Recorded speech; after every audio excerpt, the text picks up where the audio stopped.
C'est un petit geste, mais qui est très vite entré dans les mœurs, le paiement sans contact avec la carte bancaire. 20% des achats aujourd'hui sont réalisés comme ça, soit environ 1 milliard de transactions par an. Mais il reste encore des sceptiques et qui préfèrent encore taper leur code. Ils ont peur du piratage. Alors ces craintes sont-elles justifiées? Nous avons voulu le vérifier. Test mené par Antoine Lepressigou et Julien Clouzot. Posez votre carte dessus. Pour certains, c'est devenu un réflexe. D'autres ont du mal à franchir le pas. Est-on plus vulnérable avec une carte de paiement sans contact? Nous avons voulu tester.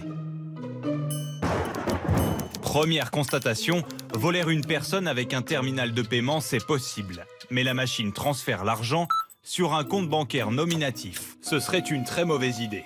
Pour avoir un terminal bancaire, donc il faut le RIB de la société, le numéro SIRET. Donc c'est vraiment sécurisé. À chaque fois, ça tombe directement sur notre compte. C'est-à-dire qu'un individu lambda ne peut pas prendre mon terminal, se promener dans la rue et encaisser. Un pickpocket numérique serait très vite arrêté. En revanche, un simple smartphone permet de scanner une puce sans contact et d'obtenir des informations comme le numéro et la date d'expiration. Pour contrer ce genre d'attaque, un marché s'est développé, celui des portefeuilles bloquants. Ils empêchent les ondes de parvenir jusqu'à la puce de votre carte. Une simple feuille d'aluminium permet d'obtenir le même résultat. Mais ce type de protection ne protège pas contre la principale faiblesse de la technologie sans contact, la perte de la carte bancaire et son utilisation frauduleuse. Heureusement, une même carte ne peut dépasser un certain plafond de paiement sans contact journalier, de 50 à 150 € cumulés selon votre banque. Ce type de fraude est donc possible, mais limité.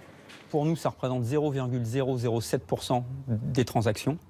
Et si jamais vous constatez des mouvements frauduleux, gendarmerie, police nationale, PV, agence, on vous rembourse à J+1. Si vous n'êtes toujours pas rassuré par le paiement sans contact, sachez que les fraudes à la carte bancaire sur Internet sont 10 fois plus nombreuses.